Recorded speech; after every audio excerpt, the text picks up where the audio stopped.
चलिए भाई, देखिए फिर आगे चर्चा जारी रहेगा। मुख्यमंत्री एवं मंत्री परिषद, इसमें से सबसे पहले पढ़ेंगे मुख्यमंत्री के बारे में। ठीक है, पहले देखेंगे कि मुख्यमंत्री का इलेक्शन चुनाव कैसे होता है। ठीक है, कौन सा व्यक्ति मुख्यमंत्री बन सकता है।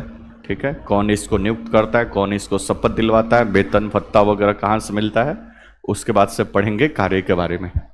इसके पहले जो टॉपिक प्रधानमंत्री पढ़े होंगे, जैसे चीफ मिनिस्टर अभी पढ़ना है, तो प्रधानमंत्री वाले जो टॉपिक है प्रधानमंत्री, तो प्रधानमंत्री में पूरा चीज पढ़े हैं आप कि प्रधानमंत्री की नियुक्ति कैसे होती है, उसका कार्यकाल कैसे होता है, शपथ कौन दिलाता है, वेतन कितना होता है, ये सारा बात बताया गया है। ठीक है, अब वो जस्ट सेम ऐसे ही है चीफ मिनिस्टर, बस वहाँ पे प्रधानमंत्री वाले चैप्टर में जहाँ जहाँ पे प्रधानमंत्री है वहाँ पे चीफ मिनिस्टर सोच लेना है, और जहाँ जहाँ पे राष्ट्रपति है वहाँ पे राज्यपाल सोच लेना है। बस सारा वही बात फॉलो होगा, कोई दिक्कत। भारत में चूंकि संसदीय व्यवस्था स्थापित है, उसके अकॉर्डिंग प्राइम मिनिस्टर वाले चैप्टर में लिखाया गया था कि प्रधानमंत्री की नियुक्ति राष्ट्रपति करता है। पहले तो ये बात क्लियर है, आर्टिकल 75 क्लॉज 1, प्रधानमंत्री की नियुक्ति कौन करता है, राष्ट्रपति। तो आर्टिकल 75 क्लॉज 1, स्टेट गवर्नमेंट में पहुंचने के लिए कितना ऐड करना है भाई, 89। तो 89 इसमें ऐड करिएगा तो 164। तो अनुच्छेद 164 क्लॉज 1 के अनुसार मुख्यमंत्री की नियुक्ति कौन करेगा, राज्यपाल करेगा। ठीक है, तो एकदम आर्टिकल भी दिमाग में रखना है। तो मुख्यमंत्री की नियुक्ति एक शब्द में अगर पूछा जाए कि कौन करता है, तो गवर्नर या राज्यपाल करता है, यहाँ तो कोई दिक्कत। तो चीफ मिनिस्टर या मुख्यमंत्री की नियुक्ति कौन करता है, राज्यपाल करता है। परंतु क्या राज्यपाल के पास इतना पावर है कि किसी भी व्यक्ति को चीफ मिनिस्टर नियुक्त कर देगा, तो नहीं।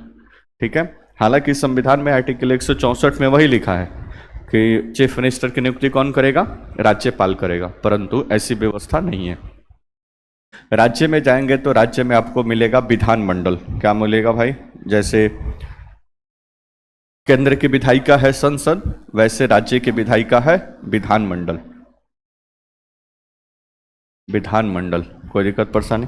अब इस विधानमंडल के बहुत सारे जगह पे, मतलब अधिकतम जगह पे तो सिर्फ एक ही सदन है, आगे भी इसके बारे में पढ़ेंगे, जिसका नाम है विधानसभा। विधानसभा कोई दिक्कत परेशानी यहाँ तक, ठीक है। अच्छा, विधानमंडल कहाँ कहाँ है, तो भारत में जितने राज्य हैं, कितने राज्य हैं भाई, 28। तो 28 राज्यों में विधानमंडल है, प्लस यूटीज कितने हैं, 3, केंद्र शासित प्रदेश 3 हैं, लेकिन सॉरी केंद्र शासित प्रदेश 8 है, लेकिन इन 8 केंद्र शासित प्रदेशों में से मात्र 3 ऐसे केंद्र शासित प्रदेश है जहां की अपनी विधायिका है। ठीक है, पुडुचेरी, दिल्ली और जम्मू एंड कश्मीर, तो टोटल 3। तो टोटल 31 जगहों पे, 28 और 3 31 जगहों पे विधानमंडल है। यहाँ तो कोई दिक्कत, बोलो ना जैसनो। 31 जगह पे जहां जहां पे विधानमंडल होगा वहां पे अनिवार्य रूप से विधानसभा होगा, इसमें कोई दूर दूर तक संभावना नहीं है, विधानसभा सब जगह पे है। ठीक है, तो जितने जगह पे विधानमंडल है उसका एक पार्ट विधानसभा सभी जगह है। लेकिन भारत के मात्र 6 ऐसे स्टेट है जहां पे विधानसभा के साथ साथ विधान परिषद भी है। कितने भाई, 6 ऐसे स्टेट है जहां पे विधानसभा के साथ साथ विधान परिषद है। 6 स्टेट कौन है, ऊपर से आइए, उत्तर प्रदेश, बिहार 2 हो गया, महाराष्ट्र 3 हो गया, कर्नाटक 4 हो गया, आंध्र प्रदेश और तेलंगाना कितने हो गए, 6। तो इन 6 जगहों पे विधान परिषद है। अब आगे जब विधानमंडल का टॉपिक पढ़ेंगे तो आगे समझेंगे हम कि आखिर ऐसा क्यों है कि 6 स्टेट में विधान परिषद है और बाकी जगह पे विधान परिषद नहीं है। कौन कौन सा स्टेट अपने यहाँ से खत्म करने के लिए प्रस्ताव पारित किया है, कौन कौन सा स्टेट वहाँ पे विधान परिषद ऐड करने के लिए प्रस्ताव पारित किया है, वो up to date current affairs के साथ आगे पढ़ेंगे जो विधानमंडल वाले टॉपिक पे पढ़ेंगे। इतना समझ गए फिलहाल, बोलो ना। विधानसभा में जो लोग बैठते हैं इनको बोलते हैं हम MLA, member of legislative assembly. ठीक है, क्या बोलते हैं भाई, एमएलए, कोई दिक्कत। जबकि विधान परिषद में जो लोग बैठते हैं इनको हम बोलते हैं MLC, member of legislative council, कोई दिक्कत पर्सन। तो एमएलए और एमएलसी ये 2 लोग हो गए। अच्छा, संसद में जो लोग बैठते हैं उनको क्या बोलते हैं, सांसद, सांसद, मेंबर ऑफ पार्लियामेंट, एमपी उनको बोलते हैं। लेकिन वहां पे अलग अलग नहीं है, लोकसभा का होगा तो लोकसभा का सांसद, राज्यसभा का होगा तो राज्यसभा का सांसद, वहां पे अलग अलग नाम नहीं है। लेकिन यहाँ पे एमएलए और एमएलसी लिखा हुआ है। ये कितने स्टेट में है? 6 स्टेट में, सभी जगह पे ये नहीं है। इसलिए चीफ मिनिस्टर की नियुक्ति में सामान्यतः अब इस सदन की कोई भूमिका नहीं है। जैसे प्राइम मिनिस्टर वाले टॉपिक में पढ़े थे कि राष्ट्रपति प्राइम मिनिस्टर का नियुक्ति करता है, लेकिन इसका ये मतलब नहीं कि राष्ट्रपति किसी भी व्यक्ति को प्राइम मिनिस्टर नियुक्त कर दे, ऐसा तो नहीं है। पढ़े थे कि राष्ट्रपति सामान्यतः तो उसी व्यक्ति को प्रधानमंत्री नियुक्त करता है जिसका लोकसभा में क्या हो? बहुमत हो, या वो लोकसभा के बहुमत दल का नेता हो। और बहुमत का मतलब है कि 543 लोकसभा की सीट है, तो 543 में से आधे से अधिक यानी 272 उसको क्या हो? प्राप्त। तो जिस भी पार्टी को 272 या उससे अधिक सीट है, राष्ट्रपति उसके किसी एक लीडर को प्रधानमंत्री के तौर पे क्या कर देगा? नियुक्त कर देगा। अब यहाँ पे क्या होगा चीफ मिनिस्टर के केस में? तो राज्य आर्टिकल कौन सा? 164। तो अनुच्छेद 164 क्लॉज 1 में ये लिखा हुआ है कि मुख्यमंत्री की नियुक्ति राष्ट्रपति करेगा। मुख्यमंत्री की नियुक्ति कौन करेगा? सॉरी, राज्यपाल करेगा।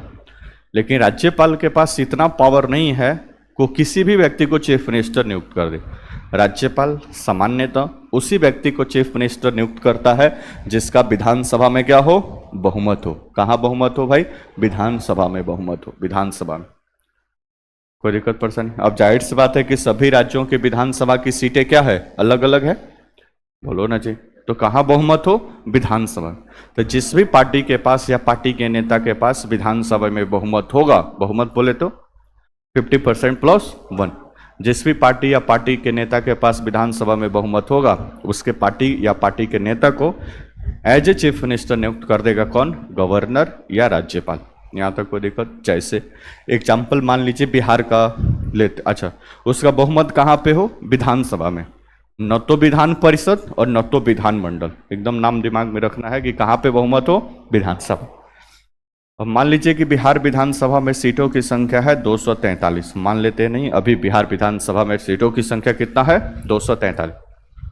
अब बिहार में जिसको भी चीफ मिनिस्टर बनना है 243 का उसको बहुमत चाहिए, यानी 50% प्लस 1। 243 का 50% प्लस 1 करेंगे तो ये निकल के आएगा 122। यानी जिस भी पार्टी या पार्टियों के गठबंधन के पास 122 या इससे अधिक सीट है, उसका कोई एक नेता या फिर उस पार्टी के नेता को एज ए चीफ मिनिस्टर नियुक्त कर देगा कौन? राज्यपाल। कोई दिक्कत परेशानी? तो इतना उसके पास बहुमत होना चाहिए, ठीक है। अब मतलब एमएलए, यहाँ पे एमएलए सब विधायक का मामला है, यहाँ तो कोई दिक्कत। और फिर अब इसके चुनाव पे नहीं जाएंगे, वो प्रधानमंत्री के चुनाव में हम पढ़े थे कि जैसे किसी, मान लो कि पूरे भारत में चुनाव, तो इलेक्शन कमीशन में तो 3 ही लोग हैं, चीफ इलेक्शन कमिश्नर है और 2 अन्य लोग हैं, लेकिन पूरे भारत में चुनाव करा देते हैं। वैसे ही बिहार में है, तो बिहार में भी अब चुनाव होगा कुछ दिन के बाद। 243 मान लो कि ये बिहार का मैप है, बिहार का, तो अभी बिहार के 243 लोकसभा सीटों पे चुनाव होगा। कितना भाई? 243। जो भी सीटों का बंटवारा किया गया है, चाहे लोकसभा हो, चाहे विधानसभा हो, चाहे विधान परिषद हो, चाहे राज्यसभा हो, चाहे मुखिया सरपंच, जितना सारा ये सीट का बंटवारा किया गया है, ये किसके आधार पे किया गया है? जनसंख्या के आधार पे किया गया है, ठीक है, क्षेत्रफल के आधार पर नहीं किया गया, ठीक है। और ये सीटों का बंटवारा 2026 तक कंटिन्यू रहेगा। 2026 के बाद से इसमें परिसीमन के बाद से चेंज होगा, वो बाद की बात है। तो अभी बिहार में कितने सीटों पे मतदान होगा? 243।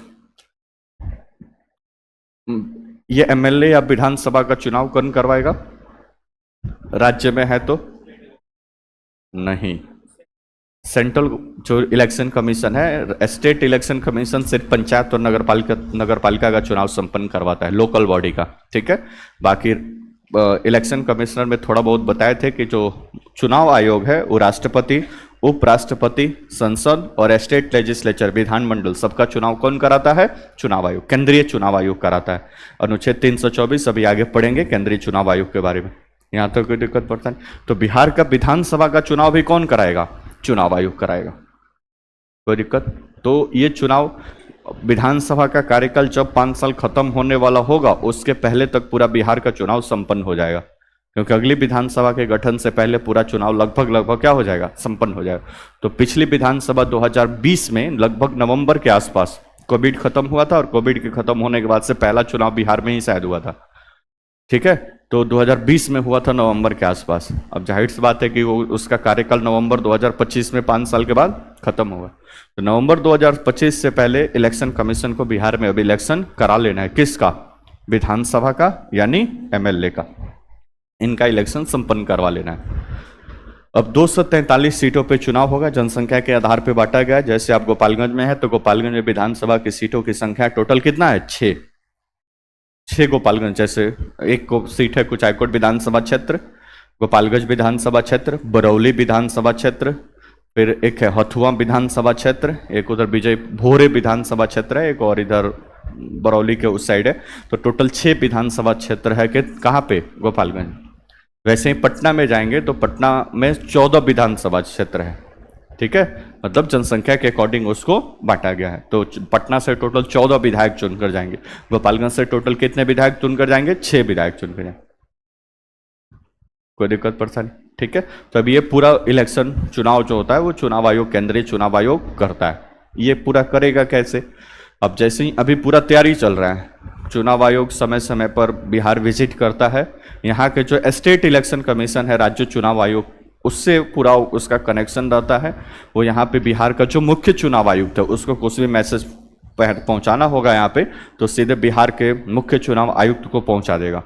फिर बिहार के मुख्य चुनाव आयुक्त जो जिला निर्वाचन पदाधिकारी है, जो सामान्यतः डिस्ट्रिक्ट मजिस्ट्रेट ही होते हैं, मतलब जब इलेक्शन होता है तो अभी जिला पदाधिकारी जो काम कर रहे हैं ना, उन्हीं को ये काम सौंप दिया जाएगा। वो जिला निर्वाचन पदाधिकारी भी होंगे, तो उनके नाम पे लिखा, उनके नाम के नीचे अब लिखा जाएगा जिला निर्वाचन पदाधिकारी सह जिला पदाधिकारी गोपालगंज, जो अभी वाले होंगे, मान लीजिए जहाँ जहाँ पे जिस जिला में। तो ये सारा काम पहले तैयारी हो जाता है पूरा, ठीक है। वोटर लिस्ट में नाम जुड़वाना है, किसी को नाम हटाना है, उसको सुधरवाना है, कोई अपडेट करना है, ये सारा काम पहले होता है। सब पॉलिटिकल पार्टियों से मिलना है, सब इलेक्शन कमीशन उस पर विचार करना है, कहाँ पे कितनी डिस्टर्बेंस है, कब बिहार में बारिश होगी, कब बाढ़ होगी, कब इलेक्शन का सही मतलब समय होगा, कब दिवाली है, कब छठ है, कब दशहरा है, सब आगे पड़ेगा ना।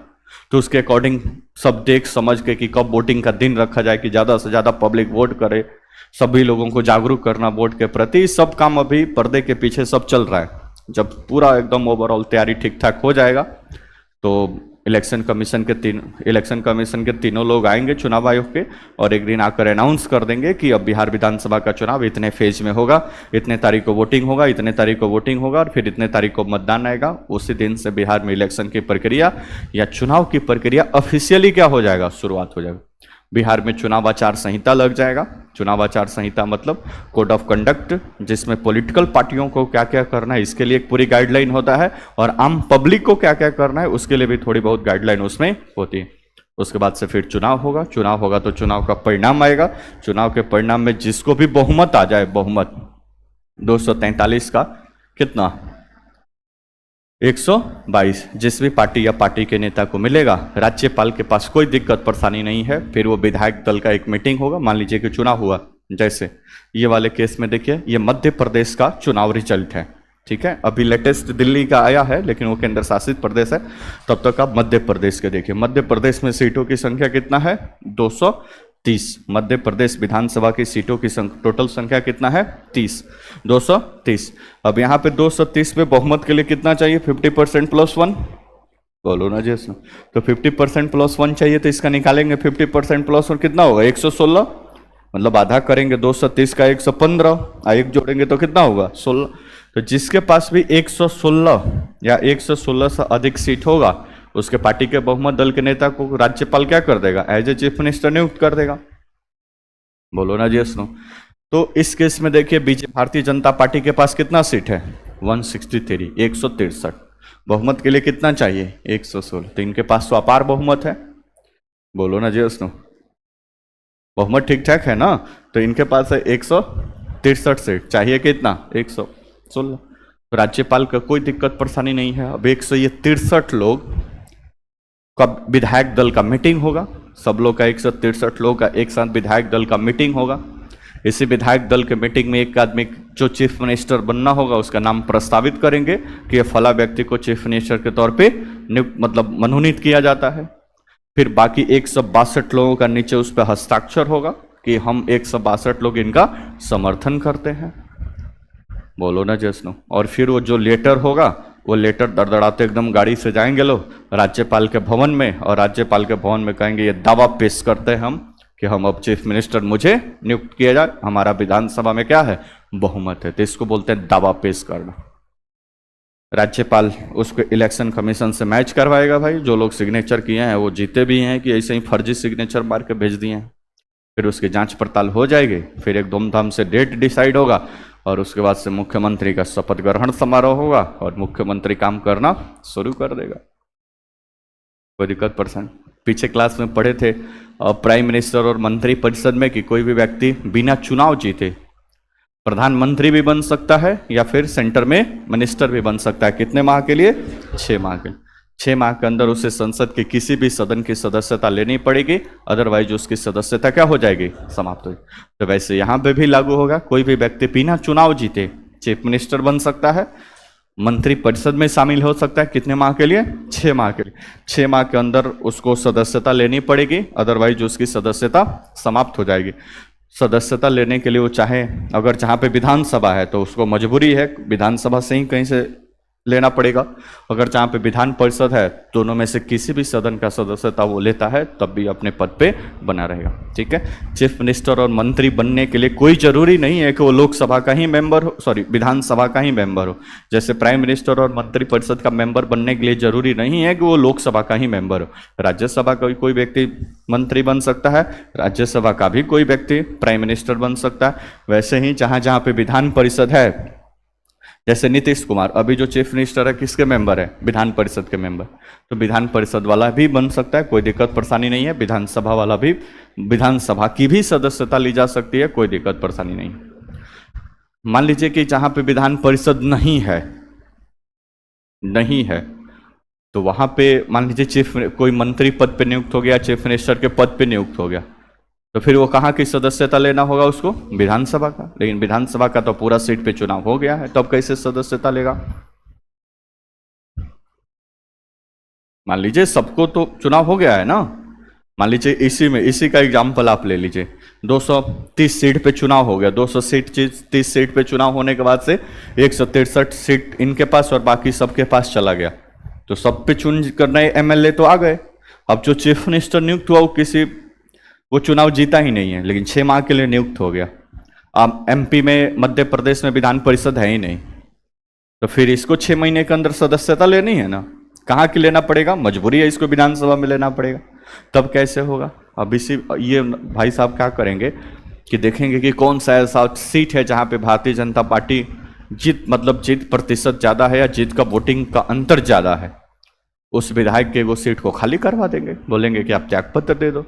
वो त्यागपत्र दे देगा, वो सीट खाली हो जाएगा, और जैसे ही वो सीट खाली होगा इलेक्शन कमीशन 6 महीने के अंदर चुनाव करवा देगा। फिर वहां से वो जीत कर हार भी सकते हैं, कोई जरूरी नहीं कि पिछले बार जीते थे तो इस बार भी जीत जाए। हार जाएंगे तो फिर तो 6 महीने के अंदर पद से हट ही जाएंगे, अगर जीत गए तो कंटिन्यू करेंगे। लेकिन सामान्यतः ऐसा सीट खाली नहीं होता है कि जहाँ हार जाए, जीतने वाला सीट ही खाली होता है सामान्यतः, लेकिन हार भी सकते हैं, इसमें कोई संदेह नहीं है। समझ में आ गया? ठीक है। तो बहुमत दल का नेता और बहुमत दल के नेता को राज्यपाल नियुक्त कर देता है। यहाँ तो कोई दिक्कत परेशानी हो तो समझाए, बताइए भाई। जैसे ये बिहार वाला एग्जाम्पल लिए कि बिहार में कितने चाहिए, 122, और मान लीजिए कि 2025 में चुनाव होता है, चुनाव के बाद से एनडीए गठबंधन जो अभी रूलिंग पार्टी में है उसको मिलाकर मान लीजिए 130 सीट आ जाता है, बाकी लोग को बाकी सीट है, तो राज्यपाल को कोई दिक्कत परेशानी नहीं है, जिसका है उसको क्या कर देगा, नियुक्त कर देगा। यहाँ तो कोई दिक्कत परेशानी, सस्पेंस। तो ये हो गया तो भाई किसी को फुल मेजोरिटी पहले ही दफा मिल जाए, लेकिन कभी कभी ऐसा होता है त्रिकोणीय मुकाबला हो जाए, किसी को फुल मेजोरिटी ही नहीं आए, तब राज्यपाल क्या करेगा? बोलो ना जैसा, तब मुद्दा बनता है ना। तो इस वाले केस में देखिए, ये महाराष्ट्र इलेक्शन का रिजल्ट है। महाराष्ट्र में टोटल सीटों की संख्या है विधानसभा का 290। कोई दिक्कत परेशानी? ये अभी नहीं, अभी तो चुनाव होने के बाद से बहुमत में पार्टी आ गई है, उससे पहले का ये केस बता रहे हैं। ठीक है, 290। और चीफ मिनिस्टर बनने के लिए कितना चाहिए? 50% +1, ठीक है। तो 290 का आधा कितना होगा? 145, और 145 और एक के कितना होगा? 106। तो यहाँ पे चाहिए 146, 146। जिस भी पार्टी या पार्टी के गठबंधन के पास 146 सीट होगा, उसका कोई एक व्यक्ति चीफ मिनिस्टर बन जाएगा। बोलो ना जस्ट। जब पार्टी को बहुमत आ जाए तो सारा मीडिया वोडिया सब रहेगा, सब चीफ मिनिस्टर के आवास के आसपास, पार्टी के आवास के आसपास, कि बताइए भैया अगला मंत्री कौन बन रहा है, अगला मुख्यमंत्री कौन बन रहा है, कौन कौन से किसको कौन सा मंत्रालय दिया जा रहा है, पार्टी क्या भी सोच रही है, कब जश्न मनाया जाएगा, कब क्या होगा, ये सब वहां पे चर्चा चल रहा है। लेकिन अगर किसी के पास बहुमत नहीं आए तो सब मीडिया उठकर चल जाती है कहां पे? गवर्नर हाउस के पास। राज्यपाल के हर एक एक्टिविटी पे पूरा एकदम पैनी नजर आता है। राज्यपाल अब किसको बुलाएंगे, किसको नहीं बुलाएंगे, सबसे बड़ी पार्टी को बुलाएंगे कि किसको बुलाएंगे, अब सब मामला किसके हाथ में है? राज्यपाल का। तो यहीं पर राज्यपाल का स्व विवेक का शक्ति काम आता है। जो पढ़े थे ना, राज्यपाल का एक शक्ति है स्व विवेक की शक्ति। जब किसी पार्टी का बहुमत न हो तो राज्यपाल अपने स्व विवेक का इस्तेमाल करता है। अब यहाँ पे जो रूलिंग पार्टी होती है, जैसे सेंट्रल में भी रूलिंग पार्टी एनडीए है, तो राज्यपाल सब उसी का है। जो रूलिंग पार्टी है उसको थोड़ा सा फायदा मिल जाता है कि वो अपने हिसाब से चीजों को मैनेज कर ले, क्योंकि राज्यपाल उसी का है। बात समझ में आ गया? तो सामान्यतः ये प्रावधान है, सामान्यतः संवैधानिक ऐसा कोई प्रावधान नहीं है, ठीक है, कि अगर किसी भी पार्टी को फुल मेजोरिटी न मिले तो राज्यपाल के पास ये दायित्व है कि वो सबसे बड़ी पार्टी को पहले आमंत्रित करेगा कि आप आइए, और आप चाहे तो आप सरकार बना सकते हैं, आपका एक चीफ मिनिस्टर नियुक्त हो जाएगा, पूरा आपका सेटअप तैयार हो जाएगा। 1 महीने के भीतर आप अगर विधानसभा में अपना बहुमत मेजोरिटी साबित कर देते हैं तो आप आगे कंटिन्यू करेंगे, अगर नहीं साबित करते हैं तो फिर पद खाली करिए। तो सामान्यतः सबसे बड़ी पार्टी को आमंत्रित करता है, यहां तक कोई दिक्कत पर्सन। अगर सबसे बड़ी पार्टी सरकार नहीं बना पाती है तो फिर सेकंड लार्जेस्ट पार्टी को भी एक मौका दे सकता है कि आप अगर बना सकते हैं तो आप बनाइए, वो भी नहीं कर सकता तो फिर तीसरे को भी ऑफर दिया जा सकता है। सब ऑफर समाप्त, कोई नहीं बना पाएगा तो फिर विधानसभा भंग हो जाएगा, नया फिर चुनाव होगा, कोई दिक्कत परेशानी। बोलो ना जी। जैसे ये केस बना, ठीक है, अभी पिछले इलेक्शन में ये बीजेपी है, भारतीय जनता पार्टी, 105 सीट उसको मिला, ठीक है। शिवसेना 56 सीट मिला और एनसीपी इसको 54 सीट मिला, ठीक है। महाराष्ट्र में एक शिवसेना पार्टी है, उद्धव ठाकरे के नाम सुने हैं? बाल ठाकरे, उद्धव ठाकरे, राज ठाकरे, ठाकरे फैमिली, ठीक है। तो ये लोगों की पार्टी है शिवसेना, 56 सीट मिला। चुनाव, अच्छा, बहुमत के लिए कितना चाहिए? 146 चाहिए ना? बोलो ना जस्ट। चुनाव से पहले इन दोनों का गठबंधन था, भारतीय जनता पार्टी और शिवसेना का एकदम धाकड़ गठबंधन था, पहले से ही काम करते आ रहे थे लोग। गठबंधन पहले भी था, चुनाव हुआ तब भी गठबंधन था। तो गठबंधन होने के बाद दोनों के पास कितना सीट हो गया? 105 और 56, 161, कितना हो गया? 161, तो 61 सीट हो गया। कोई दिक्कत परेशानी यहाँ पे? बहुमत के लिए कितना चाहिए? 146। तो पहले दोनों का गठबंधन था तो कायदे से इनका बन जाना चाहिए चीफ मिनिस्टर, परंतु ऐसा नहीं हुआ। कारण नंबर, ये जो शिवसेना पार्टी थी इसने शर्त रख दिया भारतीय जनता पार्टी के साथ। क्यों? क्योंकि इसके बिना तो काम ही नहीं चलेगा ना इनका, अकेले थोड़े ना सरकार बना लेंगे। ये भी सरकार नहीं, इनके बिना, इनके ये नहीं 50 को जुटा सकते हैं तो ये 100 को कैसे जुटाएंगे? मुश्किल है। बोलो ना जस। तो ये थी, ये आपका।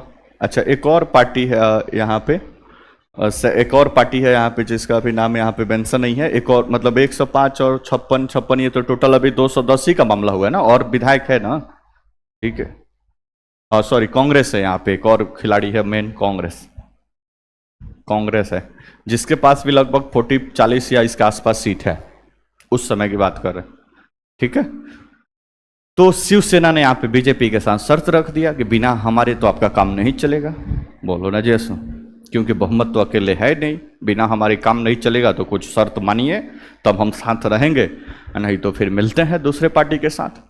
बोलो ना जी। तो इसने शर्त रखा कि चूंकि हमारे गठबंधन से ही आपका बन रहा है तो 2.5 साल हमारे पार्टी का चीफ मिनिस्टर होगा और 2.5 साल आपके पार्टी का चीफ मिनिस्टर होगा। शर्त नंबर 2, पहले हमारे पार्टी का होगा, क्योंकि बाद में कोई भरोसा नहीं है, 2.5 साल के बाद आप रहे और बाद में हटे ही नहीं।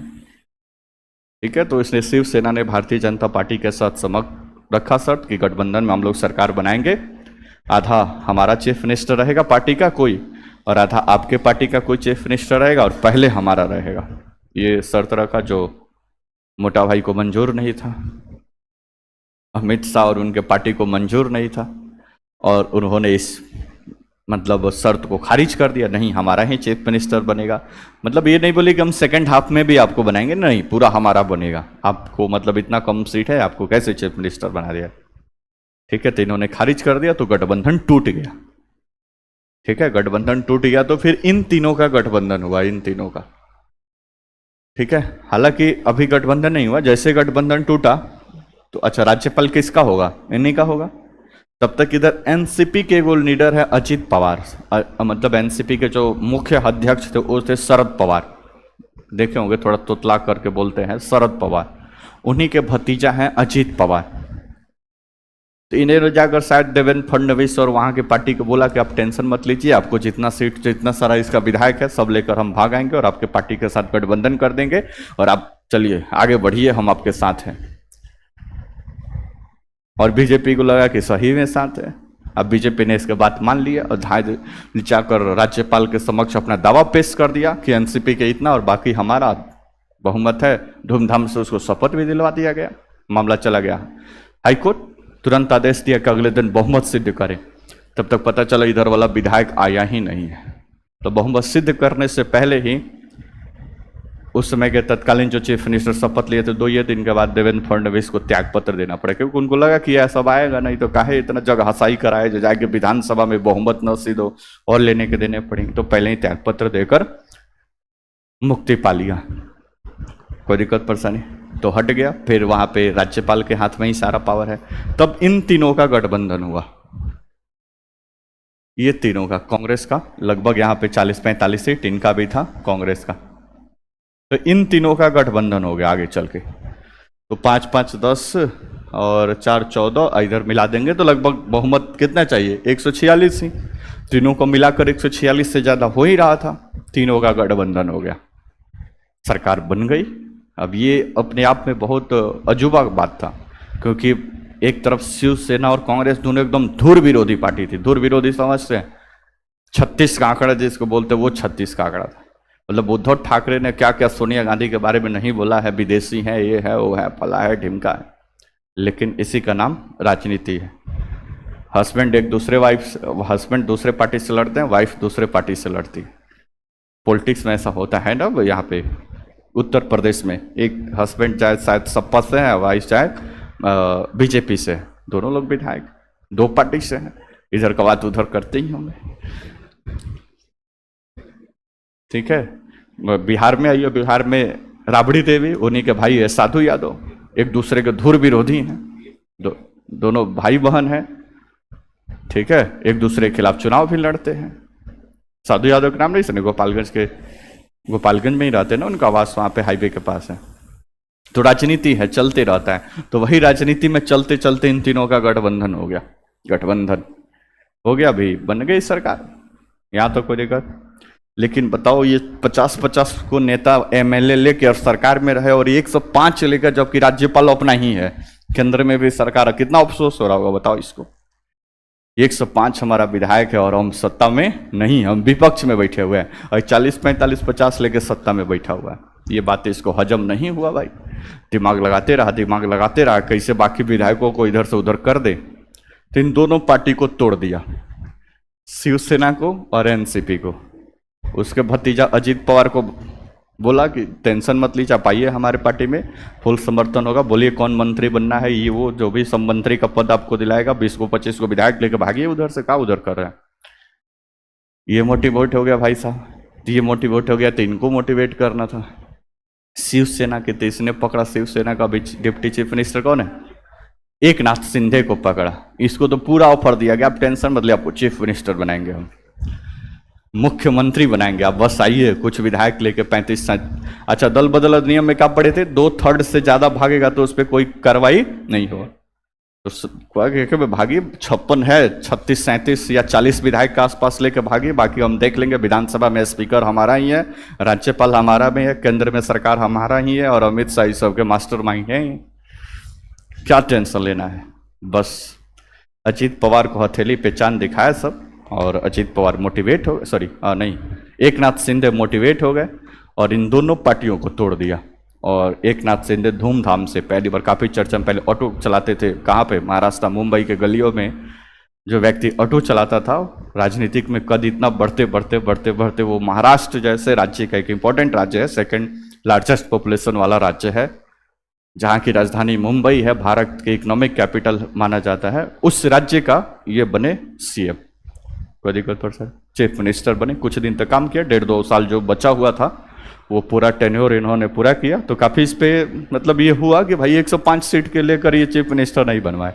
कभी कभी राजनीति में होता है, इसके बाद मात्र 30 से 35 विधायक थे और ये सीएम के पद पे कार्य कर रहे थे, ठीक है।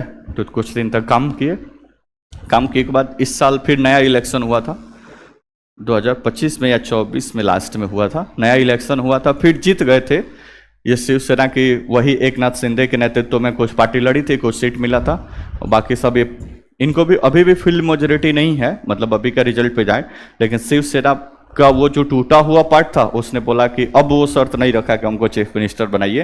हालांकि उनके गठबंधन से ही सरकार है, लेकिन अभी बीजेपी के पास थोड़ा सा ठीक ठाक मेजोरिटी है, तो अभी दोनों अजीत पवार एक नाथ शिंदे ये दोनों लोग हैं अभी गठबंधन में, लेकिन अभी जो चीफ मिनिस्टर है वो किसका है, बीजेपी का है। देवेंद्र फडणवीस अभी जो वहाँ के चीफ मिनिस्टर हैं वो बीजेपी से आते हैं, ठीक है। लेकिन ये दोनों आधा इसमें का और आधा उसमें का, ये दोनों का भी अलायंस है, गठबंधन है, कहाँ पे, महाराष्ट्र में। तो ऐसे सत्ता के लिए थोड़ा सा इधर उधर माहौल चलते रहता है, ठीक है।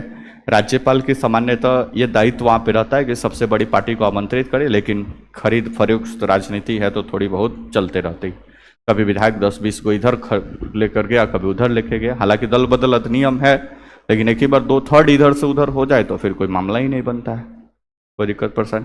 तो ये था पूरा चीफ मिनिस्टर की नियुक्ति प्रोसेस, ठीक है। एक केस देखे जिसमें कंप्लीट मेजोरिटी मिल जाए, जैसे ये मध्य प्रदेश वाला केस में देखे थे, कंप्लीट मेजोरिटी मिल जाए तो फिर राज्यपाल को कोई दिक्कत परेशानी है ही नहीं। जैसे अभी आप दिल्ली में देखे थे, दिल्ली विधानसभा का चुनाव हुआ था लेटेस्ट अभी, ठीक है, 70 सीटों पे चुनाव हुआ, उसमें से लगभग 40 या plus seat Bharatiya Janata party ने जीत गई, तो 42-43 सीट है, तो कोई दिक्कत नहीं है। 70 सीट पे चुनाव हुआ और 70 सीट में से 40 plus seat Bharatiya Janata party के पास है। बहुमत के लिए कितना चाहिए, 36 और उससे अधिक है, तो राज्यपाल इनमें से जो बहुमत दल का नेता होगा उसको चीफ मिनिस्टर क्या कर देगा, नियुक्त कर देगा। यहाँ तो कोई दिक्कत परेशानी। तो ये हो गया पूरा चीफ मिनिस्टर की नियुक्ति की प्रक्रिया, जो करता है कौन, राज्यपाल। अभी आप इसको देखेंगे बिहार के चुनाव में, क्योंकि बिहार का भी चुनाव होने वाला है ना, तो बिहार के चुनाव में आप देखेंगे कि पूरा ये कैसे होगा, फिर चुनाव परिणाम आएगा तो कौन चीफ मिनिस्टर बनेगा, ये सारी बातें अभी आगे उसमें आएंगे। कोई दिक्कत, लिखिए 2-4-5 लाइन लिखिए, डैश देखे।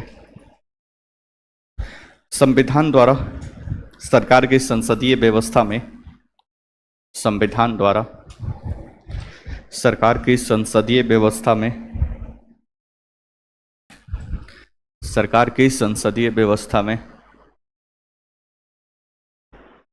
सरकार की संसदीय व्यवस्था में राज्यपाल, संसदीय व्यवस्था में राज्यपाल, राज्यपाल राज्य का संवैधानिक प्रमुख होता है, राज्यपाल राज्य का संवैधानिक प्रमुख होता है, संवैधानिक प्रमुख होता है, जबकि वास्तविक प्रमुख मुख्यमंत्री होता है, जबकि वास्तविक प्रमुख मुख्यमंत्री होता है, मुख्यमंत्री होता है। अर्थात राज्यपाल राज्य का मुखिया होता है, मुखिया मतलब पंचायत वाला मुखिया मतलब समझ लेना, मतलब हेड। राज्यपाल राज्य का मुखिया होता है, जबकि मुख्यमंत्री सरकार का जबकि मुख्यमंत्री सरकार का पूर्ण विराम, मतलब वो सरकार का हेड होता है, जबकि मुख्यमंत्री सरकार का पूर्ण विराम। एक लाइन और ऐड करिए। इस तरह राज्य में मुख्यमंत्री की स्थिति पूर्ण विराम के बाद लिख रहे हैं ना, इस तरह राज्य में मुख्यमंत्री की स्थिति, राज्य में मुख्यमंत्री की स्थिति ठीक उसी तरह है, राज्य में मुख्यमंत्री की स्थिति ठीक उसी तरह है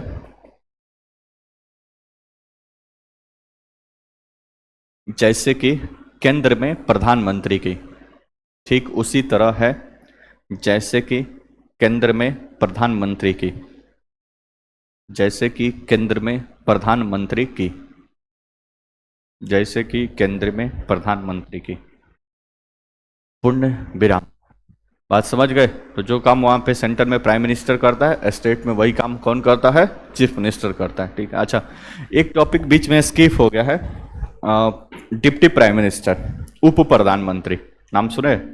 नहीं सुने हैं तो उप प्रधानमंत्री समझ लीजिए और साथ ही साथ उप मुख्यमंत्री समझ लीजिए। ये कब और किस कंडीशन में ये लोग बनते हैं। उसके बाद से चीफ मिनिस्टर का बाकी 2 पेज का नोट्स है, उसको भेज देंगे, नियुक्ति वगैरह सारा है, काम वगैरह, मतलब वो चीफ मिनिस्टर का कार्य वगैरह, वहां से आप उसको लिख लीजिएगा। बाकी नेक्स्ट लेक्चर में उसका जो कार्य है उसको हम समझा देंगे कि चीफ मिनिस्टर का क्या काम करता है। ज़्यादा नहीं है, 1-2 पेज में सारा है। यहाँ तक कोई दिक्कत? तो 2 बातें पहले समझते हैं। डिप्टी प्राइम मिनिस्टर किस कंडीशन में बनते हैं? उप प्रधानमंत्री। और उप मुख्यमंत्री किस कंडीशन में बनते हैं? ठीक है। उप मुख्यमंत्री कितने बन सकते हैं? कहीं कहीं पे 2 हैं, कहीं कहीं पे 3 भी बनते हैं। ठीक है, तो इस बात को समझिए। बोर्ड पे देखिए,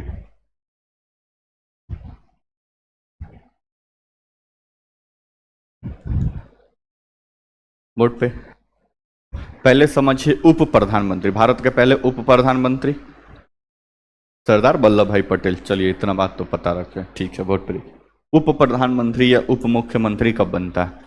अच्छा, इसका नाम है उप प्रधानमंत्री रख लीजिए, या फिर उप मुख्यमंत्री। अच्छा, कहीं पे 2 मुख्यमंत्री बन गए, ऐसा सुने हैं? 2 मुख्यमंत्री कोई सुना है तो हाथ उठाओ भाई। कि किसी राज्य में 2 मुख्यमंत्री बन गए, बोलो ना। जैसा संभावना है? नहीं संभावना है। मालिक कोई एक ही बन सकता है। ठीक है, या हेड जो होगा गवर्नमेंट का। हेलो, का गुफ्तगू कर रहा है इधर ध्यान। अब देखो, पार्टी में जब 2 दावेदार हो जाएं, 2 दावेदार, 2 दावेदार समझते हो? मतलब दोनों एकदम बीच बीच का मामला हो जाएगा, कौन प्राइम मिनिस्टर। जैसे शुरुआत में जब देश आजाद हुआ तो उस समय 2 पार्टी के मुख्य दावेदार थे, एक थे जवाहरलाल नेहरू और एक थे सरदार वल्लभ भाई पटेल। कोई दिक्कत परेशानी? तो जब पार्टी में 2 दावेदार आ जाएं तब यहां पे डिसाइड कर पाना मुश्किल है। अच्छा, प्रधानमंत्री तो एक ही बनेगा, बोलो ना जय श्री। ऐसा थोड़े है कि 2 दावेदार है तो 2 प्रधानमंत्री बना दे, तो क्या 3 दावेदार है तो 3 बना देंगे, बोलो ना जय श्री। तो पार्टी में जब 2 पद के लिए दावेदार आ जाएं कि चलो दोनों एकदम ताकतवर नेता, इनका भी ठीक ठाक पब्लिक पकड़ है, इनका भी ठीक ठाक पब्लिक पकड़ है, जनता सोच रही है कि ये भी बन सकते हैं, ये भी बन सकते हैं, तब इस मामले में बनेगा तो एक ही, तो दूसरे को थोड़ा सा अपने पैसेंस को और अपने अंदर की ऊर्जा को शांत करना पड़ता है, बोलो ना जी। तो इस कंडीशन में एक व्यक्ति बन जाता है देश का प्रधानमंत्री, कोई दिक्कत परेशानी नहीं। इसका पूरा प्रक्रिया है, संवैधानिक प्रोसेस है। एक व्यक्ति बन गया देश का प्रधानमंत्री, तो दूसरा क्या होगा? सामान्यतः जब पार्टी में डबल दावेदार या ट्रिपल ऐसे कुछ हो जाता है तो एक व्यक्ति को बना दिया जाता है उप प्रधानमंत्री, डिप्टी प्राइम मिनिस्टर। संविधान में इस पद के बारे में दूर दूर तक कोई चर्चा नहीं है कि उप प्रधानमंत्री कोई होगा, बोलो ना जी। अब क्यों? क्योंकि ये पार्टी के दावेदार थे, एक प्रबल दावेदार थे, ये भी प्रधानमंत्री बनना चाहते थे। तो जाहिर सी बात है कि नहीं बनेगा तो एक ही, तो इनको उप प्रधानमंत्री बना दिया जाता है कि जब प्रधानमंत्री वाला फीलिंग लेना हो तो अपने गाड़ी के नेम प्लेट पे उप को हटाकर इसको देख लेंगे। क्या ऑफिस जाएंगे, नेम प्लेट लगा होगा उप प्रधानमंत्री, तो इधर थोड़ा सा कम देखेंगे, इधर ज्यादा देखेंगे, उप को देखेंगे ही नहीं, केवल प्रधानमंत्री वाला देखेंगे। तो थोड़ा सा फीलिंग आते रहेगा कि कम से कम प्रधानमंत्री नहीं है तो कम से कम उप प्रधानमंत्री है ना। तो सामान्यतः इसी केस में इस पद का सृजन किया जाता है। अभी तक टोटल 7 लोग ये डिप्टी प्राइम मिनिस्टर बने हैं, जिसमें से पहले बने थे सरदार वल्लभ भाई पटेल, लास्ट बने हैं कौन, अटल बिहारी वाजपेयी। अब भारतीय जनता पार्टी जब अटल बिहारी वाजपेयी और लाल कृष्ण आडवाणी, ये दो एकदम ताकतवर नेता थे, एक तरफ लाल कृष्ण आडवाणी, दूसरी तरफ अटल बिहारी वाजपेयी, दोनों एकदम पार्टी को 1980 के दशक से पार्टी को आगे बढ़ाने, उसके संगठन के लिए काम करने, 1990 के दशक के बाद पार्टी को थोड़ी बहुत पार्लियामेंट में सीट दिलाने, इन सब में इन दोनों की महत्वपूर्ण भूमिका, मतलब जय बीरू टाइप समझ लीजिए। जब चुनाव जीते तो प्रधानमंत्री तो एक ही बनेगा, दो थोड़ी ना बनेगा। एक तो बन गए अटल बिहारी वाजपेयी देश के प्राइम मिनिस्टर, तो फिर कौन बनेगा, तो फिर वही उप मतलब चुप, तो उप प्रधानमंत्री किसको बनाया गया, लाल कृष्ण आडवाणी को। जब फीलिंग लेना हो तो उप हटा दीजिए और प्रधानमंत्री वाला से फीलिंग लीजिए। अब ये काम इनका ऐसे डिप्टी प्राइम मिनिस्टर कोई काम नहीं है। अब ये उप प्रधानमंत्री बन गए, साथ ही साथ एगो अब कोई मंत्रालय इनको दिला जाएगा। सामान्यतः जो बड़ा मंत्रालय है, गृह मंत्रालय, रक्षा, वित्त, इस सब का कोई एगो मंत्रालय दिला जाएगा इनको। उस मंत्रालय के हेड रहेंगे, जो सामान्यतः उप प्रधानमंत्री बनता है वो सामान्यतः गृह मंत्री भी रहता है, हालांकि ये फिक्स नहीं है। हेलो, क्या लिख रही है जी, बाद में लिखना। तो एक मंत्रालय उनको दिला जाएगा। अब उस मंत्रालय से संबंधित वो काम करेंगे, उप प्रधानमंत्री के तौर पर इनका कोई काम नहीं। कोई दिक्कत परेशानी? जैसे अभी महाराष्ट्र वाला केस बताए, तो महाराष्ट्र में भारतीय जनता पार्टी के पास 105 सीट था, जबकि बाकी जो दो फूट के आया था गठबंधन में, तो शिवसेना के पास मानते हैं कि 35 प्लस था, और इसके पास भी 10-20 को विधायक थे। तब चीफ मिनिस्टर थे, भी बनना चाहते हैं चीफ मिनिस्टर, ये भी इनको भी बनना चाहते हैं। बाकी इनको बनाया गया, चीफ पार्टी से बना दिया, क्योंकि मजबूरी थी, नहीं आते तो सरकार ही नहीं बनती, तो इनको बना दिया गया चीफ मिनिस्टर।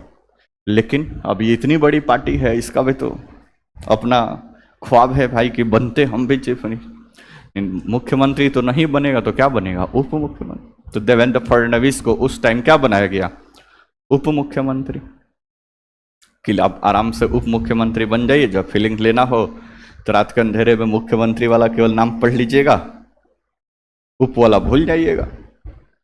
बोलो ना जी। तो सामान्यतः स्टेट में ये खूब देखने को मिलता है, जहाँ पे दो पार्टियों का, जैसे अभी अभी बिहार में देखो तो बीजेपी और जेडीयू का गठबंधन है, और भी छोटी छोटी पार्टियां हैं, लेकिन दो ये मेन पार्टी है। बीजेपी के पास लगभग 80 सीट है अभी बिहार में, 80 एमएलए है। जेडीयू के पास मात्र 45 है, मात्र 45। ऐसा केस कभी नहीं होता है कि बड़ी पार्टी पैसेंस के साथ डिप्टी चीफ मिनिस्टर से संतुष्ट हो जाए, लेकिन कभी कभी मजबूरी में भी काम। यहाँ पे तो 105 लेकर डिप्टी चीफ मिनिस्टर बने। अब चूंकि इन्होंने, मोदी जी ने इलेक्शन में जोर जोर से चिल्लाकर हल्ला कर दिए थे कि हम जीते, भले नीतीश कुमार की स्थिति कोई भी हो, चीफ मिनिस्टर नीतीश कुमार बनेंगे, जो अभी नहीं चिल्ला रहा है लोग, क्योंकि आगे प्लान है इनको साइड से हटाने का। इसलिए डिप्लोमेटिक चाल चल रहा है। कोई भी मीडिया पूछ रहा है कि आगे चीफ मिनिस्टर कौन बनेगा, तो बीजेपी वाला गोल गोल घुमा रहा है। कोनो उसी में बोल रहा है चुपके से नीतीश कुमार को, ना देखते हैं आगे क्या होता है, पार्टी जो निर्णय लेगी, हाई कमान जो निर्णय लेगा, सब हाई कमान पे खेल दे रहा है। हाई कमान से पूछा जा रहा है तो अच्छा आगे देखेंगे। इसका मतलब क्या है कि आगे से हटाना। तो ऐसे चलते रहता है। लेकिन अभी क्या है, ये है वैसे ही जब आरजेडी के साथ नीतीश कुमार का गठबंधन था तो सीट तो इनके पास इतना ही था, आरजेडी के पास लगभग 76 सीट एमएलए है। लेकिन फिर भी चीफ मिनिस्टर कौन थे, नीतीश कुमार।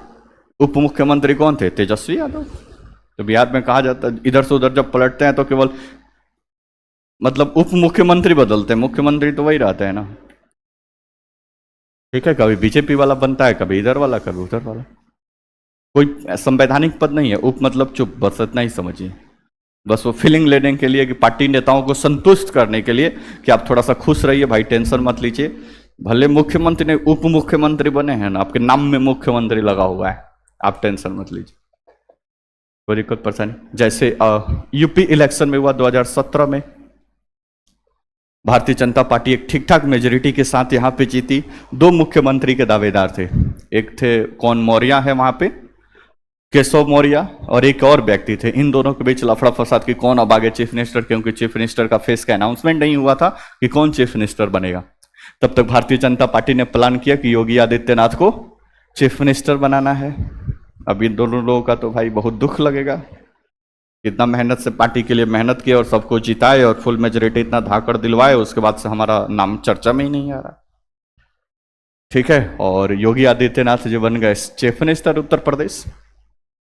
अब इन दोनों को क्या किया जाएगा, खुश करने के लिए भाई कुछ तो करना पड़ेगा।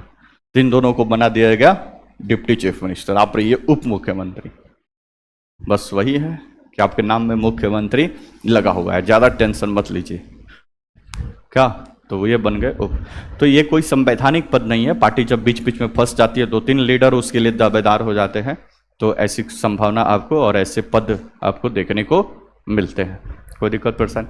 ठीक है, तो इसको पहले चीफ मिनिस्टर लिख लीजिएगा। उप प्रधानमंत्री वाला एक टॉपिक आपका छूट गया है, एक पेज में है पूरा, 7 को कौन कौन से लोग अभी बने हैं उसका लिस्ट, और उसके पहले एक छोटा सा पैराग्राफ कि कब किस कंडीशन में लोग बनते हैं। तो ये खत्म चीफ मिनिस्टर हो जाएगा ना, तो उसके बाद उसको हम दिखा देंगे, कोई दिक्कत परेशान। तो आज के क्लास में पूरा मुख्यमंत्री की नियुक्ति, डिप्टी चीफ मिनिस्टर वगैरह कैसे बनता है, डिप्टी प्राइम मिनिस्टर कैसे बनता है, ये सब लिखवा दिया गया। इसका नोट्स भेजेंगे हम, 2 पेज का मात्र नोट्स है चीफ मिनिस्टर का, टेलीग्राम से आप उसको देखकर लिख लीजिएगा, कोई दिक्कत नो दिक्कत।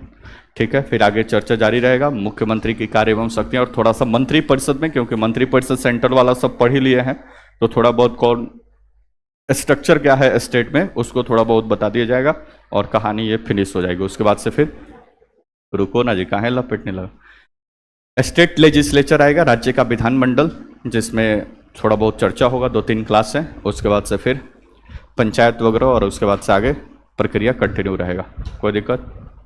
ओके, फिर मिलते हैं कल, चर्चा जारी रहेगा।